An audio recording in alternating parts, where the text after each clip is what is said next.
Thank you for making it in here. I apologize for the printer glitch if any of you had issues getting your badges printed.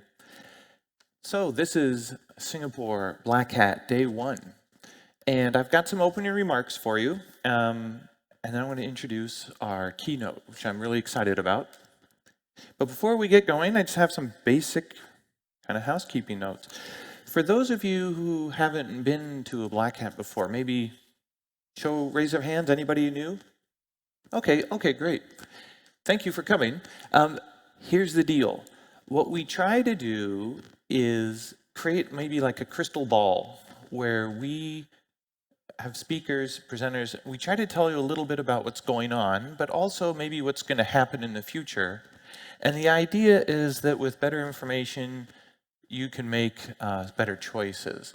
And it might not be something that you can use immediately. It might be something that you can plan for in the future.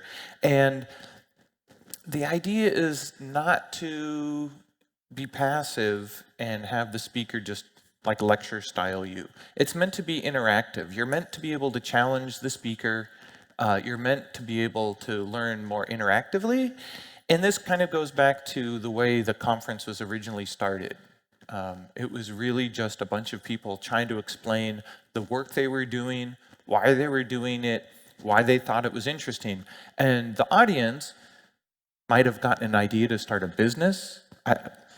One of the largest forensics companies in the world got their idea when one of the speakers was talking about how impossible it was to forensically seize these new large servers that were being built at Amazon. Like, you couldn't acquire the memory or the disk. It was just the systems were too big. You couldn't just roll in a rack of disks. And that led to a whole lot of in-system memory forensics thinking, new ways of approaching forensics. And that was like a side comment from one presenter. So I think you'll get a lot, I hope, of insight out of our speakers. And we've got people attending this conference from 63 different countries. So that's a lot of representation in this part of the world. And we also, 83 countries, not 63, 83 countries. And we've given out 63 scholarships. So what we do is, because we're a premium conference, it's not accessible to everyone. So to help the next generation come up, we have a scholarship program where if you write white papers, you submit them, they get reviewed, and if you're accepted, you attend Black Hat for free. And so let's see, by show of hands, is anybody in the room here that got a scholarship? Right on, thank you. Thank you for participating. Feel free to ask questions and get engaged, because really, as much as I like to talk about the technical content of Black Hat, it is a lot about who you know in this industry, who you trust. So make sure you make time for the social aspect of the conference, not just the technical. Okay, so I've got a couple of opening comments, and then we'll kick off the keynote. First, you might have all noticed that it's a little chaotic out there. Who here is freaked out? I am a little freaked out about how fast things are moving and a little bit how chaotic they are. And everybody keeps asking, what do we do? How should we behave? You know, what's different? How serious should I take this? And, you know, I think when you add up sanctions, Ukrainian-Russian war, tensions with China and Taiwan, you know, US sanction craziness, everything just feels a little bit unpredictable. And so, and it feels like we're entering a period of sort of great power competition. And people have been throwing that term around for the last year, and I think there's some truth to it. And so I'll mention a little bit how I think that might impact things. So what do you do when it's really chaotic or unpredictable? Right? There's a couple of strategies. One is, let's say you're an investor and you're trying to preserve your wealth. Well, you diversify. Right? You diversify your investments to preserve your wealth and get some predictability. If you want to get better returns, you concentrate. You concentrate your positions, you're all in on NVIDIA or whatever, and you try to get big returns. So you ask yourself, does it feel like a big return era, or does it feel like predictables? What do you want to do? Diversify, concentrate. If it's a business, are you like all in on Amazon in one availability region? Or are you going to diversify into multiple availability regions or have multiple providers, right? And it's sort of a question or a philosophy about if you are super lean and you have limited redundancy because you're lean, right? You're hyper-centralized, I would say fragile, because you're not going to be able to adapt from any shocks. Your headcount is lean. So what happens when your employees start getting stressed out because of all this? So if you're in America and you happen to be gay, you might want to change the state you're living in. So there's going to be movement of your employees. Your employees are under stress. So maybe they're not going to be behaving as normal, predictable employees. They might move around. Does your company have a way of dealing with that? Is your HR ready for a stressed out workforce that might be looking to move? Right? So you might need more staff to be more adaptable and more flexible. So the strategies you pursue now will position you for the future. The other thing is, we're hearing people talk about, in this sort of great power era, Europe is starting to talk about their own tech stack. There'll be a European tech stack. China is talking about a Chinese tech stack. The Western American, US tech stack. How many people, by show of hands, want to live in a world with like 10 tech stacks? Not me, right? That sounds terribly inefficient. So the decisions we make on the technology we use is going to really potentially influence where we go. And I think we're going to all be under pressure to start choosing.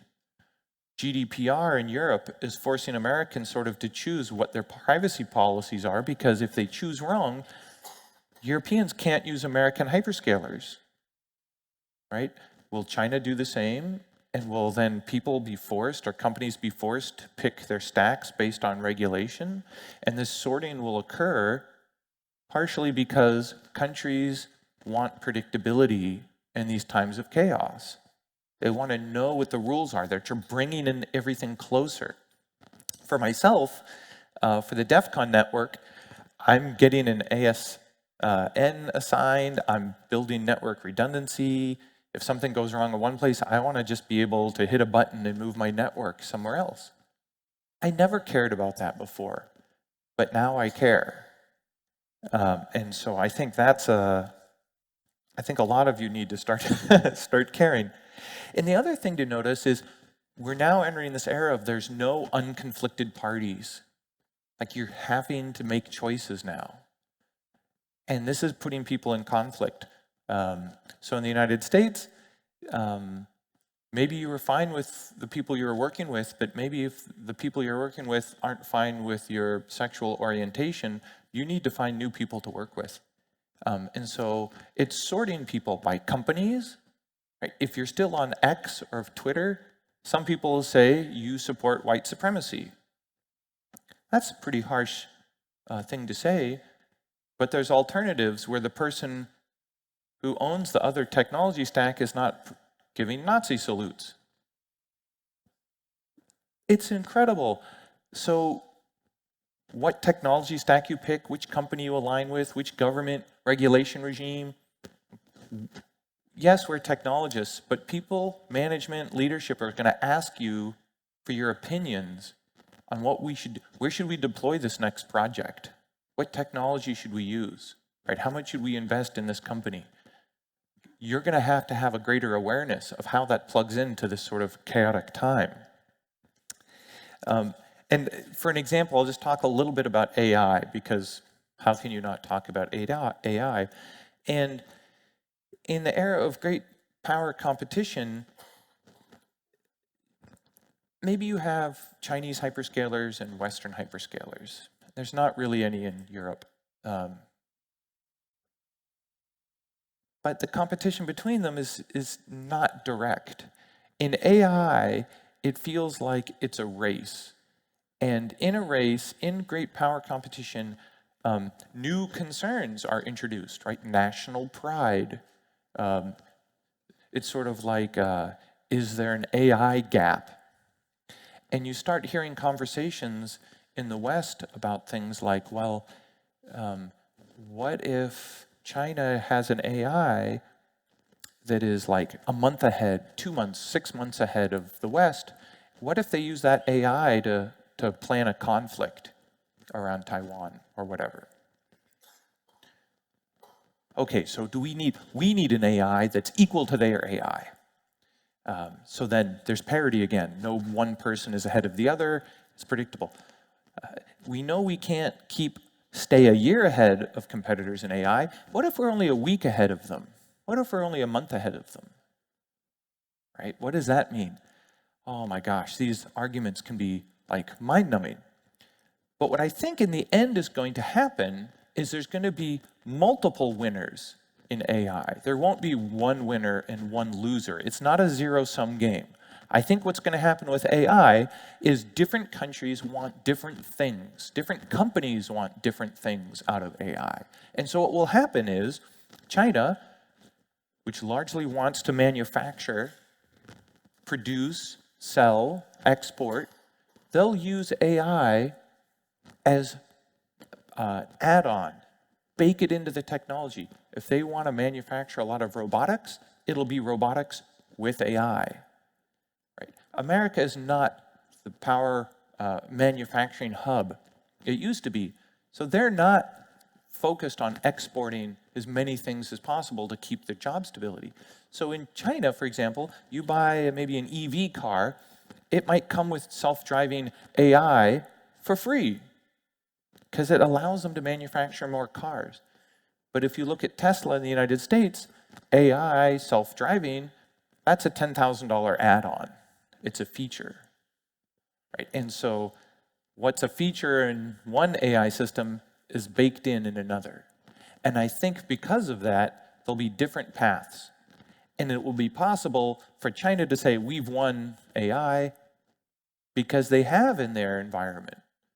And the West can say, we've won AI because they have in their environment. And Europe can say, we have an ethical AI that respects human rights.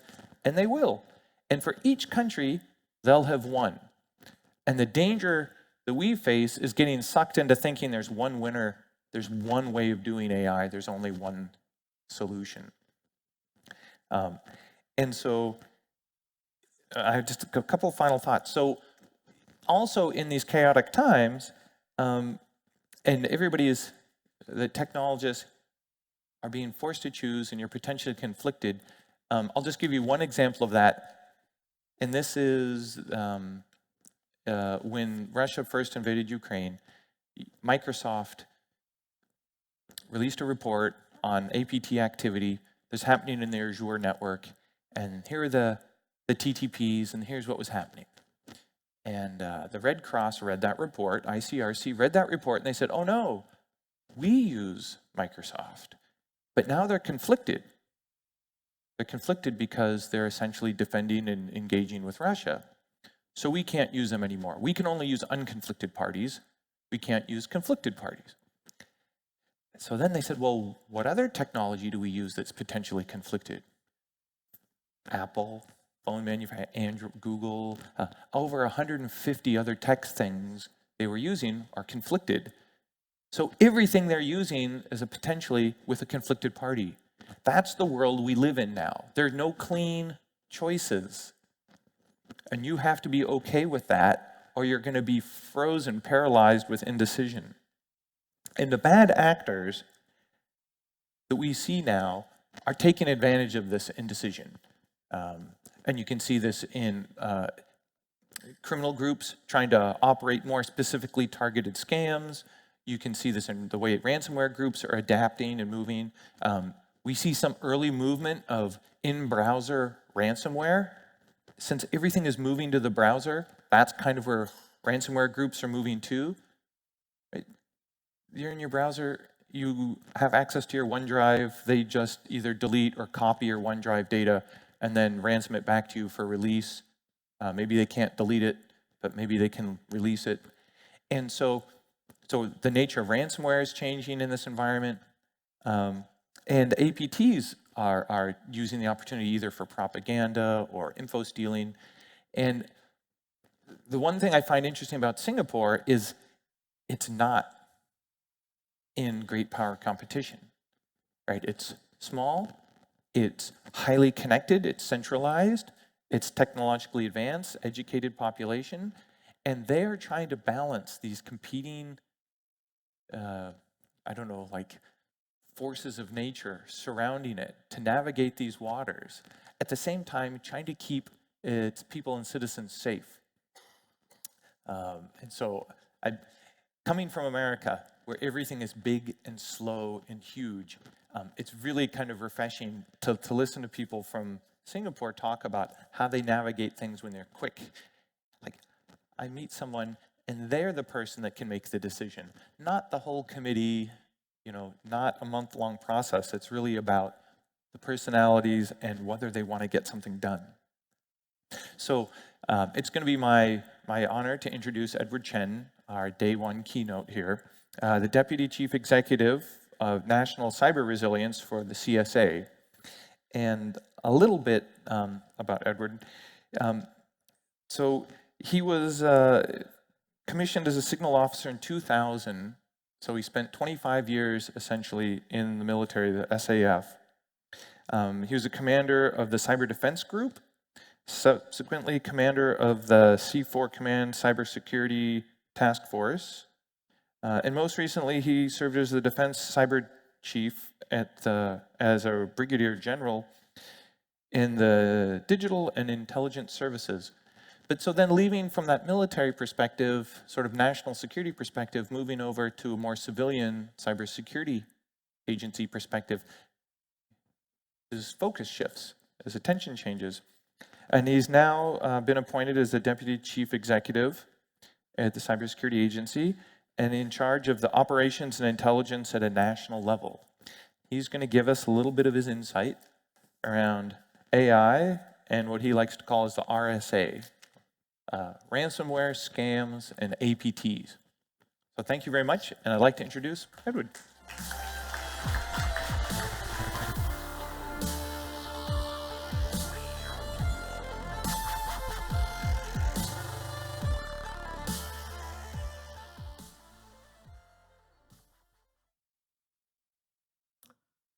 Well, thank you, Jeff, for a very kind introduction. Resonate with you on the importance of having this very open sharing with a trusted community here at Black Hat Asia. Hopefully today I can inspire some good business ideas. But given the topic that I'm presenting today, I hope you'll be on the right side of the fence. So good morning, ladies and gentlemen. I'm Edward Chen, Deputy Chief Executive of CSA. It's an honor to be here in Black Hat Asia, standing before some of the brightest minds in cybersecurity. Let me start by managing expectations. If you are here expecting a deep dive into cutting-edge AI-driven cyber attacks, I have news for you. I'm not revealing any zero-day CVE. Instead, my focus is on something just as critical, the threats we already know, but still fail to address. Let me illustrate this with a story. 2 years ago, I met Gao Nagli, a 25-year-old white hat who had just then recently discovered the first critical vulnerability in ChatGPT. Interestingly, it was a web cache vulnerability and not some AI-specific exploit. So I asked him why he focused on ChatGPT. His answer was simple but profound. To him, ChatGPT is the new internet, one that will fundamentally transform how we consume and create information as a society. And he didn't stop there. This January, he and his team did it again, uncovering a major flaw in DeepSeek, the AI model that recently took the world by storm.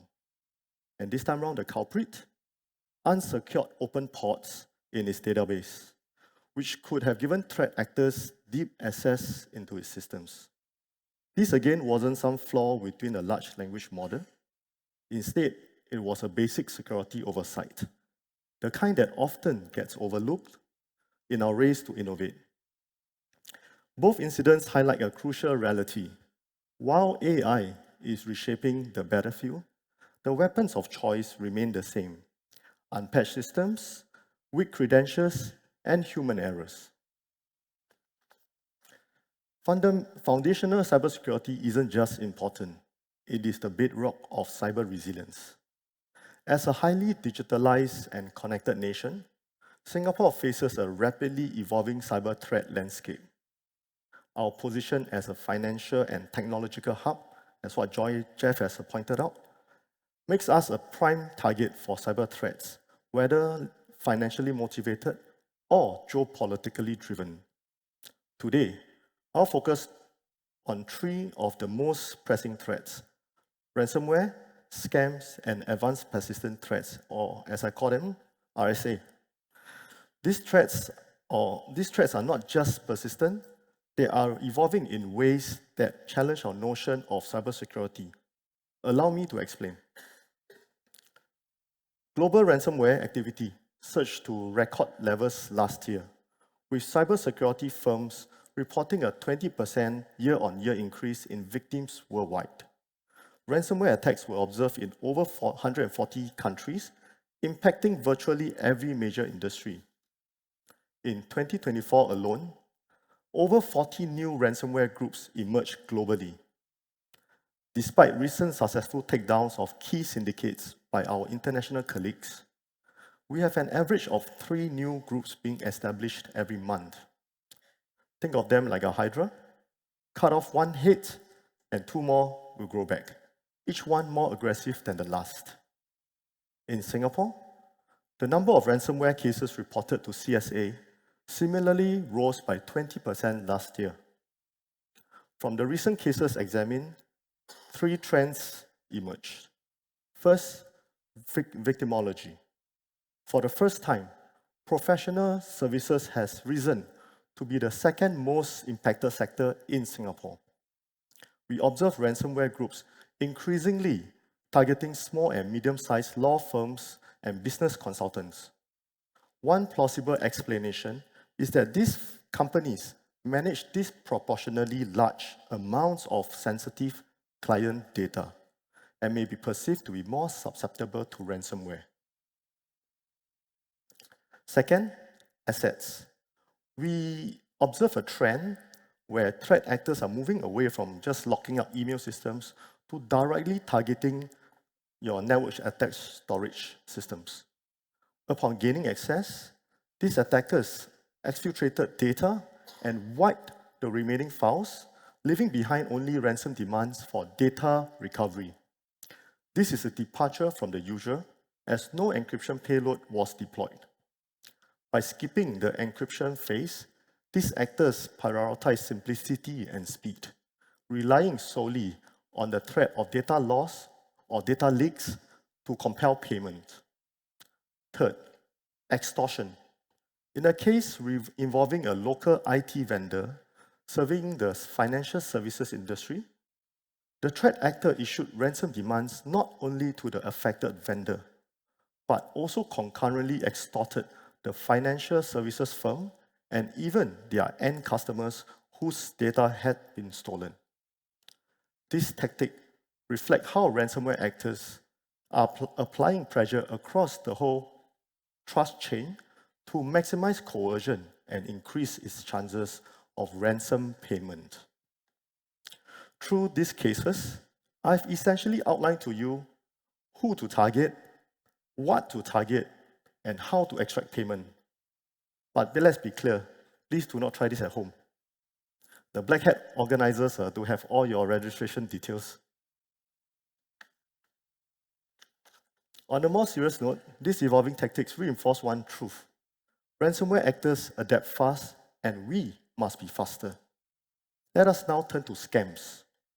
In Singapore, we have likewise not been spared from the growing global scam epidemic. In fact, both the number of reported scam cases and the total scam losses hit record highs in 2024. We witnessed a 10% increase in scam cases to over 51,000 cases. And for the first time, total losses crossed over $1 billion due to a 70% surge last year.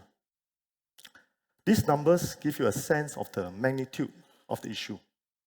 Now, allow me to give you a qualitative sense of the threats we are up against. Late last year, CSA, together with our local and overseas law enforcement partners, investigated a transnational scam syndicate that specialized in job scams. Their lure was simple. By impersonating well-known companies, they targeted victims looking to perform simple work and tempted them to top up their accounts with actual cash to increase their earnings. Eventually, victims will realize they have been scammed when they are unable to cash out their earnings. As part of the investigation, CSA engineers conducted detailed forensics analysis to map out the syndicate's infrastructure and operational workflows. We also reverse engineered their code to uncover many interesting insights. Allow me to just share 3. The first thing that stood out was speed. The scammers had designed it with an end-to-end automation in mind, capable of full remote administration using Telegram bots.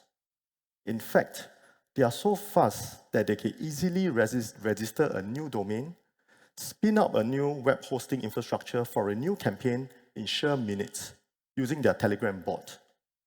Over 2 years, the syndicate targeted more than 3,000 victims across 110 different scam campaigns. Next, we observed significant agility. Based on IP geolocation and contextual clues such as the colloquial language used by the scammers, our investigators were able to assess the likely origin of these scam operators. Notably, this was not the same country as their victims. We also found evidence that the syndicate had previously deployed infrastructure across multiple jurisdictions besides Singapore. This shows how easily the syndicate could operate across borders, hosting infrastructure in one region while targeting victims in another, thereby evading law enforcement. What stood out most was the scam syndicate's resiliency. They could easily bounce back quickly even after infrastructure takedowns, thanks to a Docker containerization that made redeployment easy. Automated bash scripts were also used to routinely back up their databases via Telegram every 2 hours. This meant that the syndicate could resume operations within minutes or hours of a takedown with minimal effort or data loss. To summarize, this was not a fly-by-night scam. It was a well-engineered technical operation. Infrastructure scalability, check. Workload portability, check. Business continuity, check. I think that these scammers could have been competent CIOs in their past lives. The final threat that I would like to highlight is that of Advanced Persistent Threat, or APT in short. APT typically refers to a class of sophisticated cyber attackers, mostly stake-linked, who conduct extended, carefully planned cyber campaigns that are aligned with their state strategic interests. Their objectives often include espionage, data theft, disruptions, and in some cases, financial gains. APT actors pose an elevated threat as they are well-resourced, technically proficient, and capable of conducting long-term targeted intrusions designed to evade detection. Given the national security implication, the government typically does not disclose details about APT activities in our cyberspace. There had been mention of APT actors targeting 2 Singapore universities in 2017 and a healthcare institution in 2018. But nothing much more has been said. However, considering the expertise here in the room, I doubt anyone is under the illusion that these are the only APT activities in Singapore's cyberspace. With this in mind, I would like to share a recent case that reflects the evolution of APT operations. Last year, CSA participated in an international operation to disrupt a global botnet believed to be used by an APT actor. The botnet comprised hundreds of thousands of infected devices globally, including around 2,700 that were located here in Singapore. Allow me to highlight 3 interesting technical observations. First, architecture. This botnet was a special variant of the Mirai malware, operated across a sophisticated 3-tier architecture. Unlike traditional botnets that only has a layer of C2 servers, this variant included dedicated payload and exploitation servers. This suggests that the actor was not just operating the botnet for immediate use, but also was laying the groundwork for a more extensive and sustained campaign. Second, compatibility. The botnet demonstrated extensive support for a diverse range of processor architectures, including PowerPC and SH4, architectures that are less commonly targeted in conventional malware campaigns. This level of compatibility suggests that the attacker had a clear ambition for scale, aiming to compromise not only standard IT devices, but also embedded systems, routers, industrial equipment, and in some cases, baby cameras too. Such a broad targeting approach reflects a well-resourced adversary seeking to maximize the botnet reach and persistence. Third, the cross-platform malware orchestration framework used was apparently so advanced and novel that its developer even filed a patent application for it. Can you believe that? One might quip that we truly entered a new era of threat intelligence when a patent office becomes a good source of cyber threat indicators, diligently documenting techniques used in global malware campaigns. On a serious note, the APT actor could have weaponized these compromised devices to launch attacks against their ultimate targets, whether in Singapore or overseas, effectively turning our digital infrastructure against us or our international partners and friends. Despite the sophistication of this campaign, it remained possible for CSA and our partners to detect the infected infrastructure by identifying unique characteristics of the botnet. Some of the notable indicators include the unique ports used for C2 callback and naming patterns in the TLS certificates. Adopting such detection strategies enabled us to preemptively identify and disrupt malicious infrastructure before it is leveraged by threat actors for further operations. By highlighting this case, I would like to emphasize 3 points.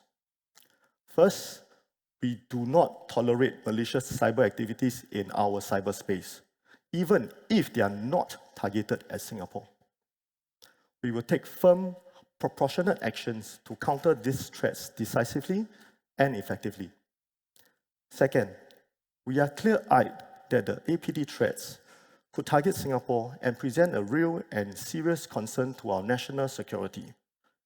This is why we have our Cybersecurity Act and other relevant laws in place, and CSA and our partner agencies are always vigilant and stay ready to act when needed.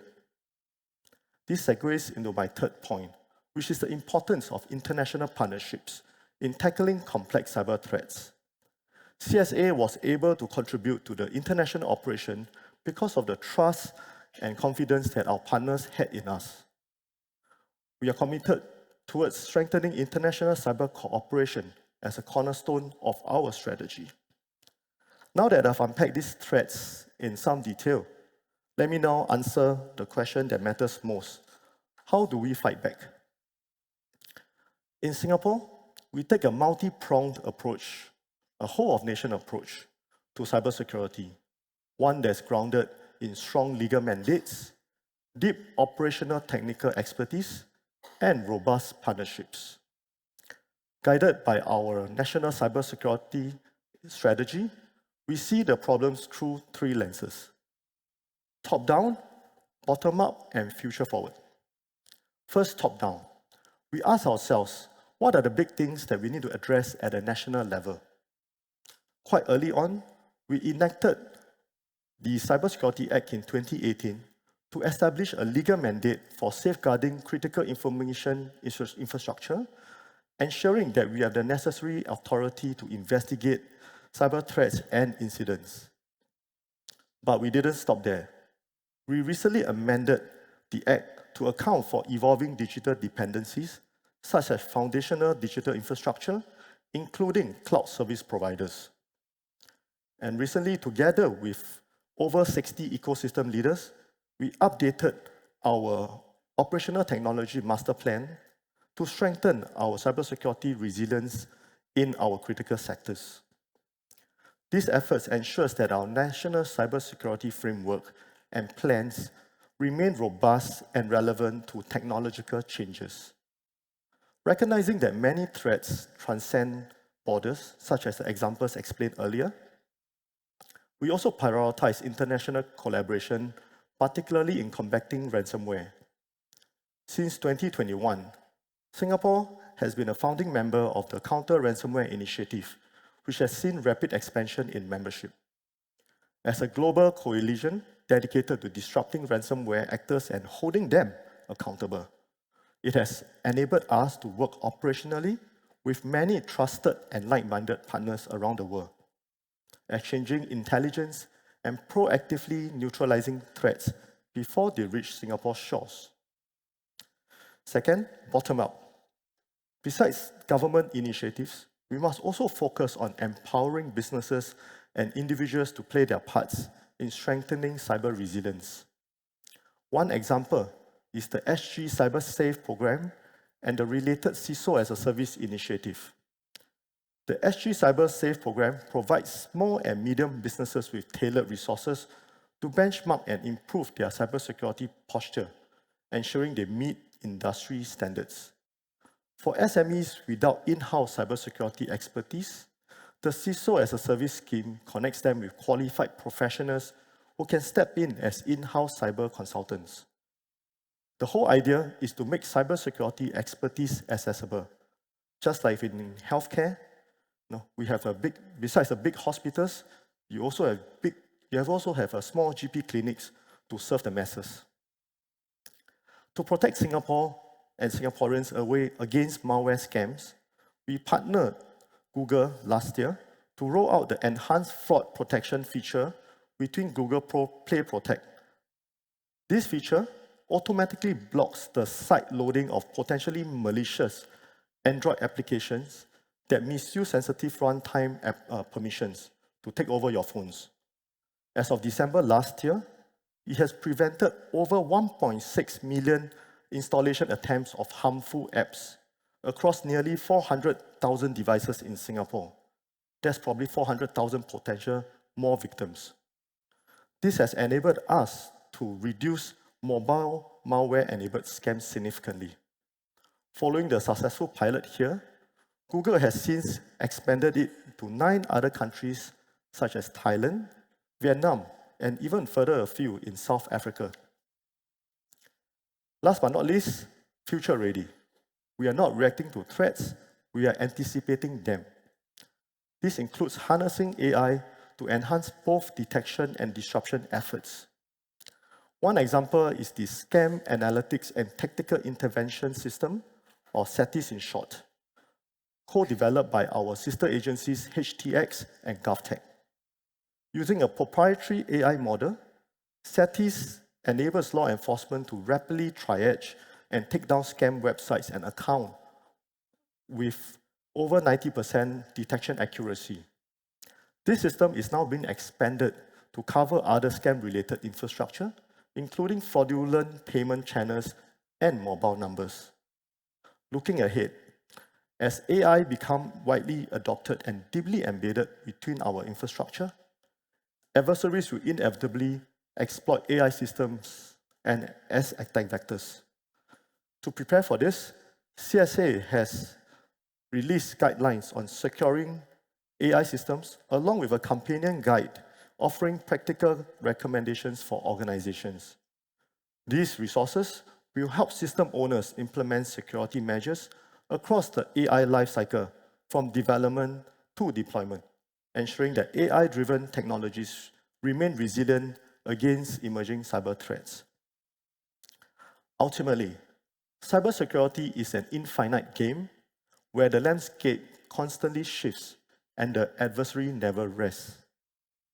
The threats will evolve, but so must we. While AI is changing the nature of cyber threats, the fundamentals of good cybersecurity remain constant. We have the knowledge, the tools, the frameworks to defend against even the most advanced threats. What makes the most difference is our mindsets, the discipline to maintain strong cyber hygiene, the creativity to outthink our adversaries, and the agility to act decisively.